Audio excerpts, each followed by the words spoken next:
वेंकटेशो वासुदेव प्रद्युम्नो मितविक्रम संकष्णो निरुद्धश्च शेषाद्रिपतिरेव च जनार्दनं पद्मनाभो वेङ्कटाचलवासिनः सृष्टिकर्ता जगन्नाथो माधवो भक्तवत्सलः गोविन्दो गोपति कृष्ण केशवो गरुडोत्थ च वराहो वामनश्रेव नारायण अधोक्षजः. श्री व्यंकटेश्वराय नमः. मी व्यंकटेश स्तोत्र वाचत होते. व्यंकटेश स्तोत्र जे संस्कृतमध्ये आहे, हे व्यंकटेश स्तोत्र मी का वाचत होते? बऱ्याच ताईंनी मला काल प्रश्न विचारला. ते 3 रात्रीची जी सेवा सांगितली ती हीच सेवा आहे, व्यंकटेश स्तोत्राची सेवा. पण या सेवेबरोबर ही 3 रात्रीची जी सेवा तुम्ही करताना त्या सेवेचं जे पूर्ण त्याची जी विधी आहे त्या विधीची आज माहिती पूर्ण मी तुम्हाला सांगणार आहे. फक्त वाचून होतं का? तर नक्कीच आपल्याकडे व्यंकटेश बालाजींची मूर्ती असावी, किंवा अजून एक सेवा जी मी तुम्हाला काल सांगितली ती म्हणजे घंगाळ पात्र सेवा, म्हणजे गंगाळम, जे दक्षिण भारतात याला घंगाळम म्हणतात. याची जी सेवा आहे ही व्यंकटेश बालाजींची सेवा आहे, ज्यामध्ये बघा शंख आहे, चक्र आहे आणि नाम आहे. शंख चक्र नाम किती बघा, किती रेखीव आहे, किती सुंदर आहे. तर हे जे आहे ना, ह्याची आपल्याला सेवा करायची आहे. 3 रात्रीची सेवा आहे ही. 3 रात्रीची सेवा म्हणजे काय? तर शुक्रवारी करायची, शनिवारी करायची आणि रविवारी करायची. तुमच्या आयुष्यात जी काही आर्थिक अडचण आहे ना, जी काही तुमच्या आर्थिकरित्या प्रॉब्लेम्स तुमचे येत आहेत ना, ब्लॉकेजेस येतात, अडकलेले पैसे आहेत ना, व्यंकटेश्वराची सेवा केल्याने महालक्ष्मी आई तुमच्या घरी चालत येते. जिथे विष्णू भगवानांची सेवा होते तिथे महालक्ष्मी अगदी पळत येते. ती चंचल आहे, तिला स्थिर करायचं आहे. जिथे व्यंकटेशाची सेवा, जिथे विष्णू भगवानांची सेवा, तिथेच महालक्ष्मी स्थिर राहते. त्यामुळे ही सेवा म्हणजेच घंगाळपात्र सेवा जी मी तुम्हाला काल सांगितली, ही सेवा तुम्हाला 3 रात्री करायची आहे. आणि ही फक्त आणि फक्त तुम्ही शुक्रवार, शनिवार, रविवार 3 रात्रीची सेवा व्यंकटेश स्तोत्र वाचन करून करू शकता. त्याचबरोबर तुम्हाला अजून एक गोष्ट जी सांगणार आहे, तर ही सेवा जी आहे ती एकादशीला सुद्धा करायची आहे. एकादशी आणि शुक्रवार, शनिवार, रविवार, फक्त शुक्रवार, शनिवार, रविवार, बरोबर. कारण शुक्रवारपासून ही सेवा सुरू करतात, शुक्रवार, शनिवार, रविवार ही सेवा करतात. ठीक आहे, सलग 3 दिवस ही सेवा केली जाते. रात्री 12 वाजता वाचन करायचं असतं, पण याची स्थापना तुम्ही संध्याकाळी किंवा सकाळी करून ठेवू शकता. ठीक आहे, तर हे आहे घंगाळपात्र, जी व्यंकटेश बालाजींचं चिन्ह याच्यामध्ये आहे आणि विष्णू भगवानांची सेवा ह्यावर होते. काल मी तुम्हाला फक्त पूजा केलेली दाखवली, आज मी करून दाखवणार आहे आणि तुम्हाला मी खरंच एक खूप छान असा अनुभव सांगणार आहे. की तो अनुभव काय तो नाही सांगणार आहे, पण ही सेवा मी काल तुम्हाला केली आणि दाखवली बरं का. आणि आज सकाळी, आज गुरुवार आहे, मार्गशीर्ष गुरुवार आहे, लक्ष्मी आई चालत माझ्याकडे आलेली आहे. म्हणजे चंचल आहे ती, मला माहिती आहे, ती खूप गोड आहे, ती खूप सुंदर आहे. पण महालक्ष्मी आईला छोटंसं जरी मागितलं ना, ती खूप आपल्याला काही देते. आणि आजच जी गोष्ट ज्याबद्दल विचार करत होते मी, त्याबद्दल जे मी करत होते की होईल, नाही होणार, किंवा ती घडेल, नाही घडणार, तर आज त्याची प्रचिती मला मिळालेली आहे आणि त्या प्रचितीचं फळ खरंच खूप सुंदर आहे. सेवा फक्त कालच केली मी, एकदाच केली, आणि आज त्याला खरंच मी सांगते अंगावर काटा आला आहे, तुम्हाला सांगते आहे मी. पण तरीसुद्धा सेवेचं फळ म्हणजे एवढीशी जरी आपण सेवा करतो ना, देव ते ठेवत नाही हो, अजिबात ठेवत नाही, तुम्हाला परत देतं. म्हणजे विष्णू भगवान किती भोळे आहेत बघा, त्यांची थोडीशी सेवा करा, लगेच महालक्ष्मी आईंना ते पाठवून देतात, असं मी म्हणेल. खरंच आहे, खूप सुंदर. अंगावर काटा आला आहे बघा, माझ्या अगदी अंगावर काटा आला आहे. पण खरंच खूप सुंदर अनुभव आहे. त्यामुळे जय व्यंकटेश बालाजी महाराज. श्री व्यंकटेश्वराय नमः. चला, आता आपण ही सेवा सुरू करणार आहोत. व्यंकटेश्वरो वासुदेवाय. नक्कीच आपण ही सेवा पूर्ण करणार आहोत. आता आपण सेवा करणार आहे, त्यासाठी बघा मी हे पात्र घेतलेलं आहे. आता हे जर पात्र तुम्हाला हवं असेल तर हे सुद्धा तुम्हाला आपल्याकडे मिळेल. मी ह्याच्यामध्ये सेवा करते कारण ते व्यवस्थित मला मांडता येतं. तुम्ही एखादी थाळी पण घेऊ शकता, हवं असेल तर हे पात्र पण घेऊ शकता. हे पात्र बघा अशा पद्धतीने आहे. तुम्ही ह्याला विभूती पात्र म्हणून वापरू शकता, तुम्ही ह्याला कुंचम सेवेसाठी वापरू शकता, तुम्ही ह्याला मूर्ती स्थापनेसाठी वापरू शकता, फुलं ठेवायला वापरू शकता. म्हणजे ह्या सेवेचं ना, म्हणजे ह्या पात्राचं ना विविध उपयोग आहे. मी हे घंगाळ पात्रासाठी वापरते, बाकी इतर कुठल्याच गोष्टीसाठी नाही, फक्त घंगाळ पात्र सेवेसाठी मी वापरते. आता ही सेवा आहे. त्यामुळे आधी मी काय करणार आहे, आधी मी माझ्या पात्रामध्ये, या पात्रामध्ये मी सेवा करणार आहे. म्हणून या पात्राचं पूजन करून घेणार आहे. कारण कुठल्याही पात्रामध्ये कुठेही आपण सेवा करा, कोणत्याही ठिकाणी सेवा करा, आधी त्या ठिकाणाची पूजा, त्या जागेची पूजा झाली पाहिजे, बरोबर. त्यामुळे हे पात्राचं पूजन मी केलेलं आहे. आता ह्यावर आहे ना मी गंगाळ पात्र बसवणार आहे, तर ते पूर्ण खाली जाणार, म्हणून मी छोटंसं पाट आहे तो ह्याच्यावर ठेवणार आहे. ठीक आहे, तो छोटासा पाट याच्यावर ठेवणार आहे आणि त्या पद्धतीने मी ह्याला इथे बसवले. आता पुढची गोष्ट, मला आता काय करायचं आहे, मला आता फक्त आणि फक्त जे आहे ना, मला व्यंकटेश बालाजी आणि मी तुम्हाला कालच सांगितलं विष्णू गायत्री मंत्र किंवा लक्ष्मी गायत्री मंत्र दोन्ही एकत्र करून पण तुम्ही ही जी सेवा आहे ती म्हणू शकता. आता मंत्र काय म्हणायचा, श्री व्यंकटेशाय नमः, श्री व्यंकटेशाय नमः, ओम श्री महालक्ष्मी नमः, श्री व्यंकटेशाय नमः, ओम श्री महालक्ष्मी नमः. अशा पद्धतीने तुम्ही जे आहे मंत्रोपचार करू शकता, नक्कीच मंत्रोपचार करू शकता. विष्णू सहस्त्रनाम जर तुम्ही वाचलं तर अतिउत्तम. विष्णू सहस्त्रनाम खूप प्रभावी आहे. विष्णू सहस्रनाम लावणं किंवा वाचणं सुद्धा खूप गरजेचं आहे. विष्णूंची सेवा आहे ही विष्णूंची सेवा आहे. माता लक्ष्मीला प्रसन्न करायचं आहे ना, विष्णूंची सेवा करायची आपल्याला. तर ओम व्यंकटेश्वराय नमः, ओम श्री महालक्ष्मी देव्यै नमः असं म्हणत आपल्याला ही सेवा करायची आहे. चला सुरू करूया. आता आपण हे गंगाळ पात्र जे आहे ते घेतलेलं आहे, याचं पूजन आपण आधी करणार आहोत. आता इथे सुद्धा मी हळदी कुंकू अक्षदा वाहून घेते आणि हे वेल्वेटचंच आहे बरं का हा पाट, त्याच्यामुळे इथे मी कुठलंच वस्त्र घालत नाही आहे. ठीक आहे, आणि अक्षता जे आहे ते खाली वाहिलेत म्हणून इथे नाही, परत ते बसणार नाही. आता हे इथे स्थापना करण्यापूर्वी, इथे ठेवण्यापूर्वी आपण आधी ह्याचं पण पूजन करून घेणार आहोत. तर बघा मी इथे याला गंध लावते. ठीक आहे, आपल्याला ह्याचंही पूजन करून घ्यायचं आहे.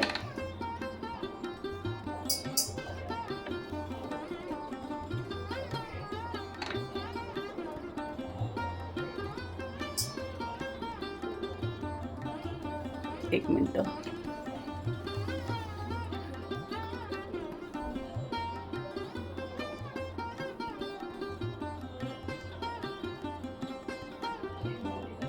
ओम श्री वेंकटेश्वराय नमः, ओम श्री वेंकटेश्वराय नमः, ओम श्री वेंकटेश्वराय नमः, ओम श्री वेंकटेश्वराय नमः, ओम श्री वेंकटेश्वराय नमः, ओम श्री वेंकटेश्वराय नमः, ओम श्री वेंकटेश्वराय नमः, ओम श्री वेंकटेश्वराय नमः, ओम श्री वेंकटेश्वराय नमः, ओम श्री वेंकटेश्वराय नमः, ओम श्री वेंकटेश्वराय नमः, ओम श्री वेंकटेश्वराय नमः, ओम श्री वेंकटेश्वराय नमः, ओम श्री वेंकटेश्वराय नमः. आता मी ह्याला ठेवून पूजा करून इथे ठेवलेलं आहे, इथे स्थापना केलेली आहे. आता आपल्याला व्यंकटेश्वर बालाजींची सेवा करायची आहे. कसं असतं, जेव्हा आपण तिरुपती बालाजीला जातो तेव्हा तिथे हुंडीमध्ये आपण कॉईन्स टाकतो, बरोबर.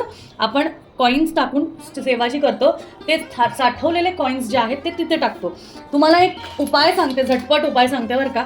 याला जे काही कॉईन्स तुम्ही वापरता ना त्यातले 5 कॉईन्स घेऊन जायचे, 5 कॉईन्स घेऊन जायचे जेव्हा कधी तिरुपती बालाजीला जाल. त्यासाठी अशा पद्धतीने कॉईन्स जमा करून ठेवायचे तुमच्याकडे, आणि जेव्हा कधी तिरुपती बालाजीला जाल ह्याच्यातले जे आहे 5 कॉईन्स घेऊन जायचे आणि तिरुपती बालाजीला तिकडे जाऊन हुंडीत घालून यायचे. ठीक आहे, हुंडीत तिथे दान करायचे. कारण देवाचं आपण म्हणतो ना की देवाला जेव्हा आपण देतो किंवा देवाला जेव्हा आपण अर्पण करतो तर देव नक्कीच आपल्याला त्या पद्धतीने त्या गोष्टी आपल्यापर्यंत पोहोचवतात. आता हे जे कॉईन्स आहेत त्या पद्धतीने जे मी घेतलेले आहेत, हे टोटल 108 कॉईन्स तुम्हाला घ्यायचे. पूर्ण जे ह्याला लागतील तेवढे घेतले तरी चालेल. आता याच्या मध्यभागी आपण परत पूजा करून घेऊया. खरं मध्यभागी पूजा करण्याची गरज नाही, पण तरी करून घेऊया. आणि आता सुरुवात करूया आपण आपल्या सेवेची. सेवा करताना लक्ष्मी ही हातात आहे, व्यंकटेश्वर बालाजी आपल्या समोर आहेत, त्यामुळे त्यांच्यामध्ये आपण हे लक्ष्मीची स्थापना करणार आहोत. म्हणून म्हणताना ओम श्री व्यंकटेश्वराय नमः, ओम श्री महालक्ष्मी देव्याय नमः म्हणत कॉईन टाकायचं. ठीक आहे, ओम श्री वेंकटेश्वराय नमः, ओम श्री महालक्ष्मी देव्याय नमः, ओम श्री वेंकटेश्वराय नमः, ओम श्री महालक्ष्मी देव्याय नमः, ओम श्री वेंकटेश्वराय नमः, ओम श्री महालक्ष्मी देव्याय नमः, ओम श्री वेंकटेश्वराय नमः, ओम श्री महालक्ष्मी देव्याय नमः, ओम श्री वेंकटेश्वराय नमः, ओम श्री महालक्ष्मी देव्याय नमः, ओम श्री वेंकटेश्वराय नमः, ओम श्री महालक्ष्मी देव्याय नमः, ओम श्री वेंकटेश्वराय नमः. ओम श्री महालक्ष्मी देव्याय नमः. ओम श्री वेंकटेश्वराय नमः. ओम श्री महालक्ष्मी देव्याय नमः. ओम श्री वेंकटेश्वराय नमः. ओम श्री महालक्ष्मी देव्याय नमः. ओम श्री वेंकटेश्वराय नमः. ओम श्री महालक्ष्मी देव्याय नमः. ओम श्री वेंकटेश्वराय नमः. ओम श्री महालक्ष्मी देव्याय नमः. ओम श्री वेंकटेश्वराय नमः. ओम श्री महालक्ष्मी देव्याय नमः. ओम श्री वेंकटेश्वराय नमः. ओम श्री महालक्ष्मी देव्याय नमः. ओम श्री वेंकटेश्वराय नमः. ओम श्री महालक्ष्मी देव्याय नमः. ओम श्री वेंकटेश्वराय नमः. ओम श्री महालक्ष्मी देव्याय नमः. ओम श्री वेंकटेश्वराय नमः. ओम श्री महालक्ष्मी देव्याय नमः. ओम श्री वेंकटेश्वराय नमः. ओम श्री महालक्ष्मी देव्याय नमः. ओम श्री वेंकटेश्वराय नमः. ओम श्री महालक्ष्मी देव्याय नमः. ओम श्री वेंकटेश्वराय नमः. ओम श्री महालक्ष्मी देव्याय नमः. ओम श्री वेंकटेश्वराय नमः. ओम श्री महालक्ष्मी देव्याय नमः.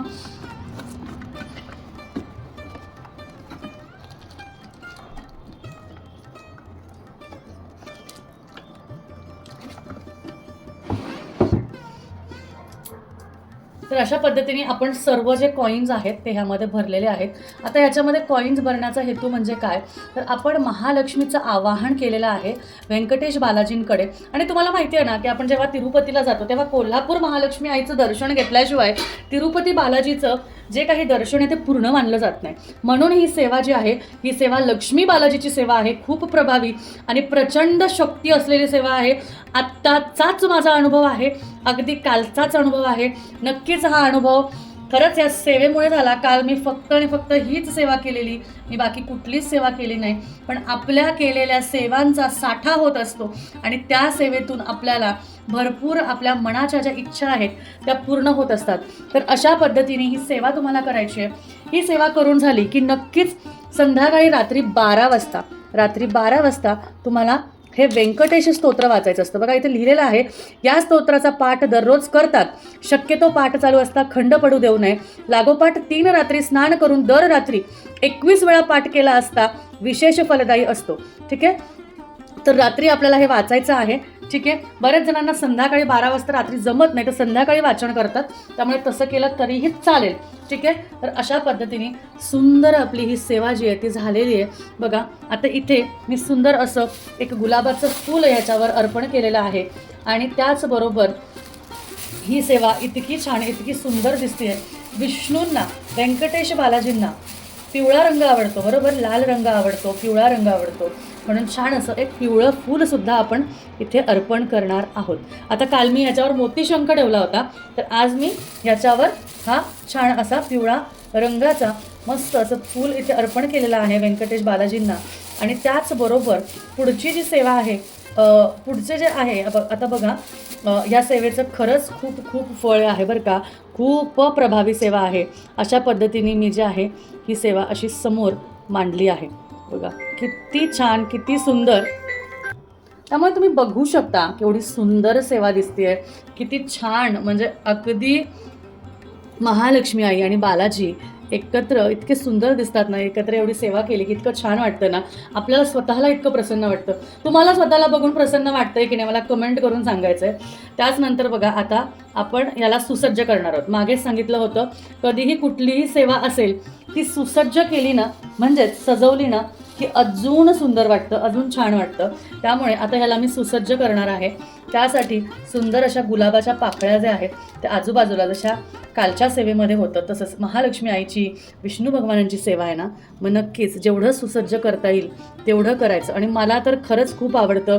आता तुमच्याकडे समजा छोटासा हार असेल, तुमच्याकडे गजरा असेल, त्या पद्धतीने सुद्धा तुम्ही याला जे आहे ते सजवू शकता. त्यामुळे खूप सुंदर वाटतं बरं का जेव्हा आपण अशी छान सेवा करतो. आणि का नाही करायची मला सांगा बरं. आपल्या आयुष्यात एवढ्या गोष्टी आहेत, आपण एवढ्या गोष्टींच्यासाठी आपण झगडत असतो, इतक्या गोष्टींसाठी देवाकडे काही ना काही मागत असतो, देवाला म्हणत असतो अरे माझी ही अडचण दूर कर. मग आपण देवासाठी ही छोटीशी सेवा नाही करायची का? म्हणजे ह्याचा अर्थ काय असं नाही की देवाला द्यायचं म्हणून आपण करायचं आणि मग नंतर विसरून जायचं, अजिबात नाही. तर व्यंकटेश्वर बालाजींच्या कथेची मी तुम्हाला ना पुढच्या व्हिडिओमध्ये ना याची एक कथा आहे बरं का, ही जी सेवा आहे ना याची एक कथा आहे. त्या कथेनुसार म्हणजे ही सेवा केल्याने, व्यंकटेश्वर बालाजींची सेवा केल्याने आपल्याला कसा म्हणजे ह्याचा परिणाम, ह्याचे रिझल्ट्स मिळतात किंवा ह्याचे अनुभव मिळतात हे मी तुम्हाला नक्की सांगेल. कारण ती जी कथा आहे ना त्या कथेमध्येच तसा उल्लेख आहे.